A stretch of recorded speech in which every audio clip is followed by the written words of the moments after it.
I'm joined now by Caleb Sweet Hands Plant. You've got a big fight coming up February 17th on Fox against Rogelio Medina. It's in El Paso, and it's important because it is a world title eliminator. You're fighting out of Las Vegas. Thanks for coming in. Absolutely. Thank you for having me. And so, yeah, fighting out of Las Vegas. You've been here about a year and a half now, but your roots are in Tennessee. What was your entrance into boxing? Yeah, when I was young, and even before me, my father fought, so it's pretty easy for him to just kind of open up that doorway, and even more so just me wanting to be like him. So I started fighting when I was 9, 25 now, so I've been doing it for a little while and had a good amateur career. In kickboxing, I used to kickbox too. I have 5 world titles and 9 national titles. And then in boxing, in 2010, I made Team USA. In 2011, I won the Golden Glove Nationals. In 2012, I became an Olympic alternate and did a semi-pro thing called the WSB for a little while, and then signed with Al Heyman. Now we're here. Back when you were 9, reading up on you, you had a conversation with God about asking him for some sort of way to, well, you tell me that story. Yeah, I just, I needed help out. I needed him to send me something, because where I'm from, a lot of people, they don't become much. And at 9 years old, you know, I started going to the gym and fell in love immediately. And I told my dad I was going to be a world champion one day, and now we're knocking on the door. How much did he influence your style of boxing? What's his theory on how to approach being a fighter? For him, it's hit and don't get hit. So defensive. Yeah, and have fun doing so. And anybody who's seen me fight, you know, I'm not scared to get hit, but it's not, I don't enjoy it. I don't know anyone who enjoys getting hit. And the name of the game when it comes to boxing is hit and don't get hit. What prompted your move out here to Las Vegas, and what kind of impact has it had on you? I just felt like it was time for me to expand myself and my brand and just myself personally. And so I came out to Vegas. I know there's a lot of shows here, a lot of boxing, a lot of media, and a lot more sparring, not a whole lot of sparring in Tennessee, which is one thing that's helped me. And for those who don't understand, what does a world title eliminator mean? It's just an elimination bout to fight for a world title soon. So after this fight, I'll be ranked number 2 in the world. And after that, I'll fight once more to become the number 1 contender. And then after that, I'll be fighting for the IBF world title. So the guy that you're fighting, boy, is he experienced. A decade of pro experience. He's 38 and 8, 29, so he's not that old, but boy, he's been in the ring a lot. Have you fought anybody like this with this level of experience? No. This will be my biggest test to date, biggest fight, biggest platform on Fox, prime time. He's been in there with a lot of, you know, bigger names. He has a lot of experience, but he's also, that's a double-sided coin, because he's also been in a lot of wars, and he's also, you know, he's been touched a lot. So that'll also have an effect on you. Who has more at stake in this fight, do you think? I do. I have everything to lose.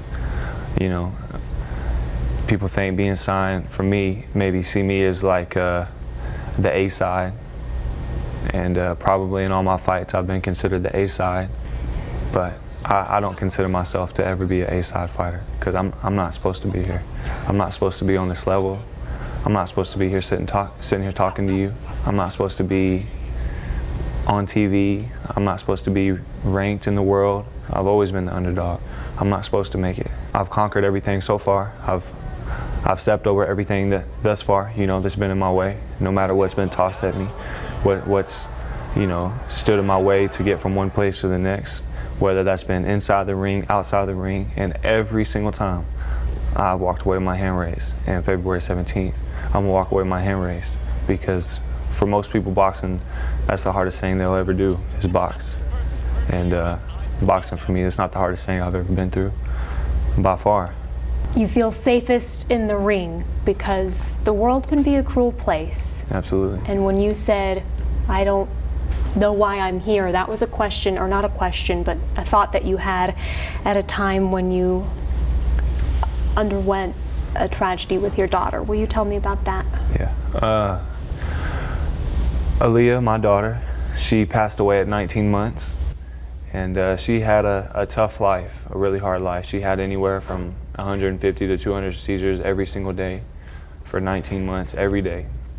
A lot of them were called infantile spasms, which she also had brain damage, zero motor skills. She couldn't sit up, she couldn't grab things, or she couldn't, stand on her feet. She couldn't really hold her head up. She had to have 8 medicines twice a day that I gave her. She had to eat through a Mickey tube in her stomach, which is how I gave her her medicine. She had to be cathed just to use the restroom. She had to sleep with oxygen every night. I had to put her oxygen on. She had 8 doctor's appointments a week downtown, usually.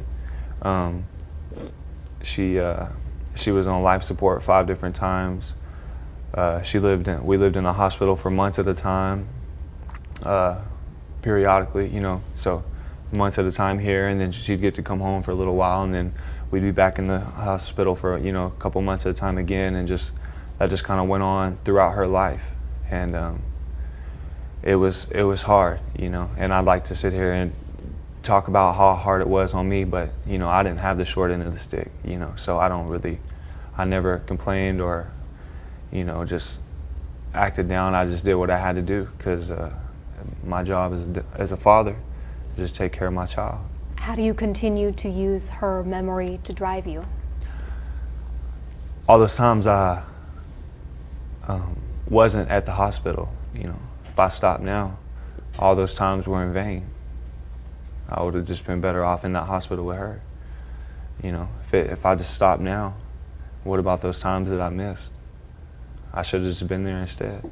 So, but even besides that, I'm just going to become a world champion no matter what.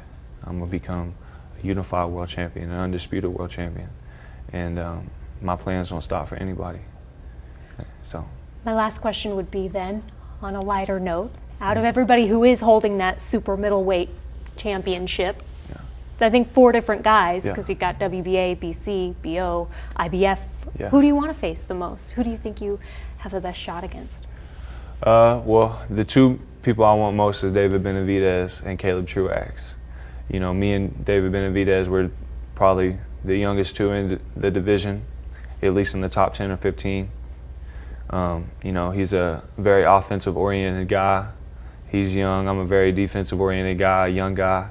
And that's a fight that people are talking about a lot. And then Caleb Truax, who just won the IBF, of course, that's what I'm right there at to win. And he's had some things to say about me.